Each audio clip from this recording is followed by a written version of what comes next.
Have you ever been disrespected, disregarded, or outright ignored and felt utterly powerless? Well, if that's you, you're not alone, and today's video is tailored specifically to help you rise above it all. We're diving deep into the teachings of none other than Marcus Aurelius, the Roman emperor who was not just a ruler, but a Stoic philosopher. The man who led legions also led himself through mindful practices, and his timeless wisdom is more relevant today than ever. So if you've ever felt pushed around, undervalued, or disrespected, don't miss out on these transformative teachings. Equip yourself with the Stoic armor that not even the sharpest words can pierce. Stay tuned, because every second of this video is a step towards reclaiming your peace, your dignity, and your power. Lesson 1. Know thyself. The cornerstone of our journey today is the principle, know thyself. It's a phrase with ancient roots, credited to various sages and appearing in many philosophical traditions. But today, we'll see how it beautifully aligns with Stoic philosophy and why it's paramount for handling disrespect like a true king. As Marcus Aurelius eloquently puts it, your ability to control your thoughts, treat it with respect. It's all that protects your mind from false perceptions, false to your nature and that of all rational beings. This isn't just a philosophical musing, it's a practical guide. Knowing yourself is like donning an impenetrable suit of armor. When you're aware of your values, strengths, and weaknesses, you can stand tall, and the arrows of disrespect simply bounce off. Now, why is self-knowledge so crucial, especially in the context of disrespect? The answer is simple yet profound. Disrespect often seeks to target the parts of us that are shaky, the aspects we're insecure about. But if you are secure in your self-worth, if you know what makes you unique and valuable, then you create an environment where disrespect has no fertile ground to take root. Let's get practical for a moment. How do you come to know yourself? First, you need to engage in honest self-reflection. This could be a formal meditation or simply taking a quiet moment to ask yourself some challenging questions. What are my core values? What are the hills that I'm willing to die on? Write these down. Make a list of your strengths and appreciate them. Don't be shy to jot down your weaknesses as well. Knowing your limitations is a form of strength. Remember that this is an ongoing process. Even kings need to reassess their strategies and resources periodically. Circumstances change and you'll evolve, but your core, the real you, should remain unshaken. This brings us to another critical point: authenticity. The Stoics held that living in line with your true nature is the path to eudaimonia, a form of deep contentment and fulfillment. In conclusion, self-knowledge is more than just a defense against the storms of disrespect. It's your compass, your guiding star. The better you understand who you are and what you stand for, the less impact disrespect will have on you. Know yourself, and you'll possess the keys to your own kingdom, a kingdom that no amount of disrespect can ever conquer. Lesson 2. The opinion of others is none of your business. The second lesson on our journey takes a step further from self-knowledge and addresses an aspect that often challenges even the most stoic among us: the opinions of others. In the wise words of Epictetus, we cannot control the impressions others form about us, and the effort to do so only debases our character. Think about it. How much time and emotional energy have you wasted worrying about what someone else thinks of you? If Marcus Aurelius were here, he'd remind you that you're giving away your power when you make someone else's opinion your concern. It's like giving the keys to your inner kingdom to a mere passerby. Why do we give so much weight to the judgments of others, especially when they disrespect us? Part of the reason might stem from social conditioning. We live in a society that often validates us based on external achievements or social approval. However, Stoicism teaches us that this is a path to misery. True validation can only come from within, from living in accordance with your nature and values. Let's get practical here. Next time you find yourself worried about someone else's opinion, stop and ask yourself, why does this matter to me? You'll often find that it doesn't, not in the grand scheme of things. Understand that when someone disrespects you, it's just an opinion, filtered through their own prejudices, insecurities, and limitations. Their opinion should have no more impact on your emotional state than a leaf falling from a tree. One of the most liberating exercises you can do is to consciously release the hold other people's opinions have over you. Visualize them as physical chains holding you back, and then, one by one, see yourself breaking free. The Stoics practice mental exercises like these to cultivate inner peace, and so can you. Remember, the end goal is not to be impervious to criticism. Constructive criticism from trusted friends and mentors is valuable, but there's a vast difference between constructive criticism and disrespect. Learning to differentiate between the two will make you not just a wise individual, but also an effective leader, whether you're leading an empire or just navigating the realm of your own life. So, the next time someone disrespects you, take a deep breath, remember Epictetus, and let it slide right off you like water off a duck's back. The opinion of others, particularly when it's disrespectful, is none of your business, nor should it be. Lesson 3. Control what you can, ignore the rest. Our third lesson today brings us to the heart of Stoic wisdom, focusing only on what we can control and letting go of the rest.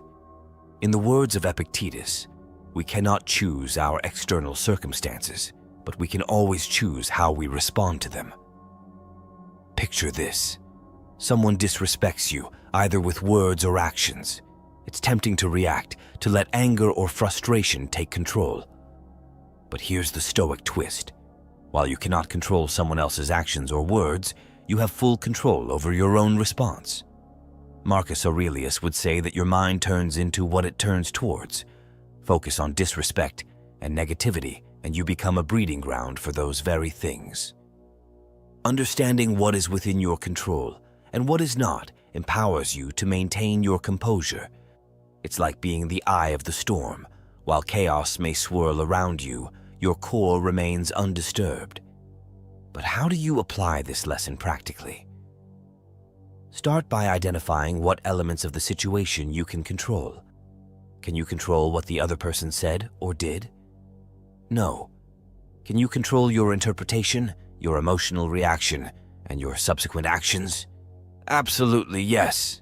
Once you've identified what you can control, focus on that. Put your energy there. Let everything else go. Think of it like a garden. You can't control the weather or the soil quality, but you can water your plants, pull the weeds, and take proactive steps to create a healthier environment. In life, nurture the variables you can control and let go of the rest. By implementing this principle, you're not only handling disrespect like a king, you're living like a Stoic philosopher. You're rising above the noise and disturbances of external events and maintaining a state of inner tranquility. And in this tranquil state, disrespect has no room to thrive. So remember, the next time you find yourself disrespected or otherwise disturbed, take a step back. Breathe. Ask yourself, what aspects of this situation are within my control? Then focus all your energy there and let the rest go. You'll find that, most of the time, disrespect is just noise, a distraction from the royal path of self-mastery and inner peace you're walking. Lesson 4. Perception is reality. The fourth lesson to absorb and internalize is that perception is reality. The Stoics knew this well, and it's a cornerstone of their philosophy. Marcus Aurelius himself stated, "Life is opinion," highlighting the fact that the way you perceive an event becomes your reality of it. Why is this so critical when handling disrespect? Because disrespect often hinges on the story you tell yourself about the event. Someone makes a derogatory comment, for example. You can perceive it as a direct attack on your character, or you can perceive it as a reflection of the other person's character, their struggles, or even their poor judgment. It all comes down to choice, your choice. Do you let someone else's opinion define your self-worth, your mood, or your day? Or do you realize that your perception, Your mental narrative is entirely within your control. When you choose to interpret an action as disrespectful, you give it the power to affect you. But change the narrative, and suddenly, the same action loses its sting. It's like a venomous snake that's had its fangs removed. It can hiss and rattle all it wants, but it can't harm you. So how can you apply this in a practical sense? The next time someone disrespects you, pause before reacting. Take that crucial moment to choose your perception carefully. Ask yourself, is this genuinely about me, or could this be about the other person's issues? More often than not, disrespect is less a commentary on your shortcomings and more an expression of the other person's. You can even take it a step further and flip the narrative completely. Instead of feeling attacked or demeaned, see it as an opportunity. Use it as a mirror to reflect on yourself, not to identify flaws, but to affirm your values, your self-worth, and your resilience. Disrespect, when perceived as a challenge rather than a threat, can become a stepping stone rather than a stumbling block. Lesson 5. Your mind is your fortress. The fifth lesson on our Stoic journey is an empowering reminder. Your mind is your fortress.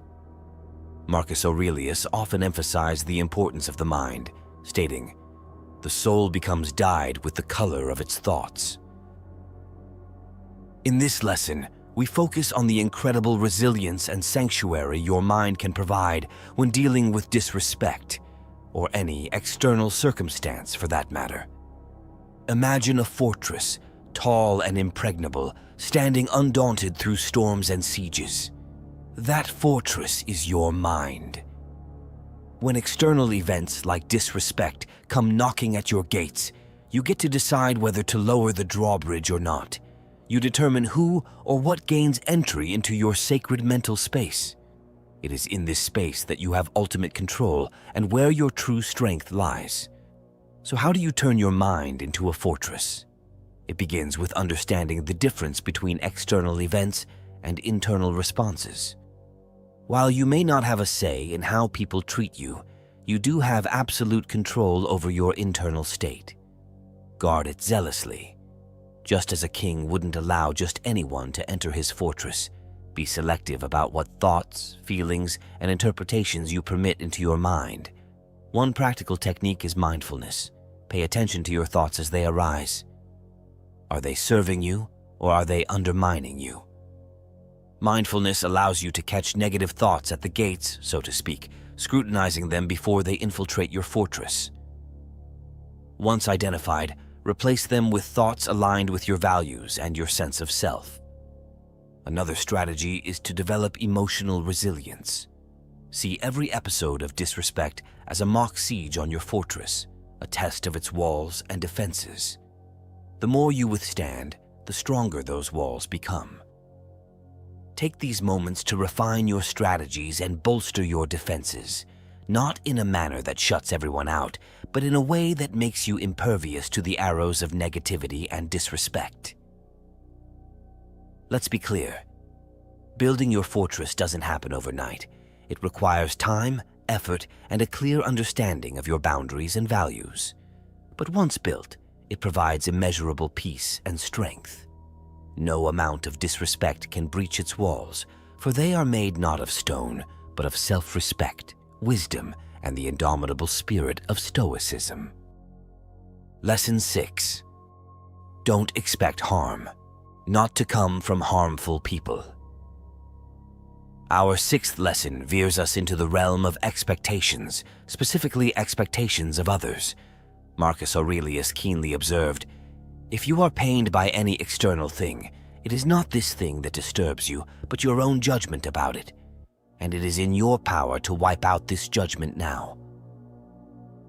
To put it plainly, if you're surprised that a harmful person has harmed you, the fault doesn't lie in their actions but in your expectations. Now, this isn't victim blaming. Rather, it's a wake-up call to manage your expectations realistically. Let's say you're dealing with someone who has a history of being disrespectful or harmful. Each time they act true to form, you feel hurt, as if you expected a different outcome. This is where our lesson comes in handy. Stop expecting harmful people not to cause harm. It's their nature, and just as you wouldn't blame a scorpion for stinging, there's little point in feeling personally victimized by someone acting in accordance with their character. By not having unrealistic expectations, you protect yourself from unnecessary emotional turmoil. It's a preventative measure, like building an extra layer of walls around your fortress. Knowing what to expect allows you to strategize, to keep a safe emotional distance, and to navigate interactions with your eyes wide open. On a practical level, once you identify someone as being harmful or disrespectful, adjust your expectations and your level of engagement accordingly. You can still be polite, maintain your dignity, and keep your composure without opening yourself up to harm. This is not about judging or condemning them. It's about making a wise choice for your own emotional and mental well-being. Another layer to this lesson is cultivating compassion. Realize that harmful people are often acting out of their own pain, insecurity, or ignorance. While this doesn't excuse their behavior, it does provide a context that can help dissipate your anger or resentment. And when you're not bound by these negative emotions, you're free to live your life on your own terms. So, the next time you encounter a harmful individual, don't be surprised when they act according to their nature. Remember Marcus Aurelius and adjust your expectations. Make the smart choice for your own well-being, knowing that you're practicing Stoicism in its most pragmatic form. Lesson 7. Retaliation is a chain. Compassion is freedom. As we move on to the 7th lesson, we shift our focus to the crossroads of response, retaliation or compassion. Seneca's words come to mind. The greatest remedy for anger is delay. When disrespected or harmed, our natural instinct might be to retaliate, to even the score. But Stoicism encourages us to rise above this impulse, teaching us that retaliation is a chain, while compassion is freedom. Think about it. What does retaliating actually achieve? At best, it may give a momentary sense of satisfaction, a feeling of justice served. But let's look deeper. Retaliation perpetuates a cycle of harm, a chain that binds both parties in an endless loop of negativity. Every act of revenge invites a counteract, creating a chain that's difficult to break. And as long as you're part of that chain, you're bound by it. You're not free. On the flip side, there's compassion. Choosing compassion doesn't mean you're excusing disrespectful behavior or letting people walk all over you. What it does mean is that you're breaking free from the instinctive, often destructive patterns of human behavior. You're choosing a higher path, one that leads to emotional and mental freedom. How do you apply this in real life? First, remember the previous lesson about harmful people often being the way they are due to their own struggles. Understanding this can help generate compassion. Next, take a step back and assess. What will retaliation achieve? Will it make you feel better in the long run, or will it keep you tethered to a cycle of negativity? Instead of retaliating, try to diffuse the situation. Speak calmly and assertively without animosity. Choose your battles wisely. Not every act of disrespect warrants a reaction. Sometimes the most potent response is no response at all. By choosing compassion, you create an environment where both parties can potentially grow. Maybe your compassion will serve as a mirror, prompting the other person to reflect on their actions. Even if it doesn't, by acting with compassion, you free yourself from the burden of negative emotions like anger, resentment, or regret. In essence, this lesson is about giving yourself the gift of freedom, the freedom to choose your actions, your emotional state, and ultimately your life's direction. Compassion allows you to take the reins of your own destiny, unchained and unburdened. Lesson 8. Practice negative visualization. The 8th lesson brings us to a counterintuitive yet incredibly effective Stoic exercise known as negative visualization. Epictetus advised, "We cannot choose our external circumstances, but we can always choose how we respond to them." By practicing negative visualization, we prepare ourselves for those external circumstances, allowing us to handle them with poise when they do occur, including instances of disrespect. So, what is negative visualization? It involves imagining scenarios where things don't go as planned or where you face challenges, losses, or disrespect. Now, you might be wondering, why would I want to visualize negative outcomes? The reason is simple: preparedness and appreciation. By imagining how things could go wrong or how bad situations could be, you do two things. First, you prepare your mind for adversity, making it less jarring when or if it actually occurs. This is akin to a fire drill. By practicing what you would do in a fire, you're better equipped to handle a real one should it occur. Second, by envisioning negative scenarios, you cultivate a greater appreciation for what you currently have. When you imagine losing something you value or facing adversity, your current problems, such as being disrespected, are put into a broader perspective. You realize that things could always be worse, making the present moment seem more tolerable, even pleasant. How do you apply this? Take a few minutes each day to practice this visualization. It could be imagining the loss of material possessions, the end of relationships, or experiencing a lack of respect from every quarter. Feel the emotions that come with these visualizations. Then, bring your mind back to the present and appreciate the absence of these negative situations. Now, let's tie it back to handling disrespect. By having previously visualized situations where you were disrespected or worse, the sting of a single instance of disrespect lessens. You can say to yourself, "Ah, this is what I prepared for," and handle it with the grace of a Stoic sage. Your emotional equilibrium remains undisturbed, and you move forward unshaken, ready to face whatever comes next. Lesson 9. Reflect and meditate. The ninth and last lesson on our list is reflect and meditate. Marcus Aurelius himself was a great proponent of reflection. His book, Meditations, stands as a timeless testament to the value of introspection. He wrote, "The happiness of your life depends upon the quality of your thoughts." So, what role does reflection and meditation play in handling disrespect like a king? Reflection and meditation give you the space to examine your thoughts, feelings, and reactions. It's like taking a step back from a painting to see the whole picture. Sometimes when you're too close to a situation, especially an emotionally charged one like feeling disrespected, it's easy to get lost in the details, to react impulsively or let emotions cloud your judgment. By setting aside time each day to reflect and meditate, you're allowing yourself to decompress and disentangle your thoughts. You create a space where you can objectively analyze situations, including instances where you felt disrespected. What led to it? Was your reaction warranted? Could you have handled it better? Meditation, particularly mindfulness meditation, can be a potent addition to your reflection routine. It allows you to become aware of your thoughts and feelings as they arise, without judgment.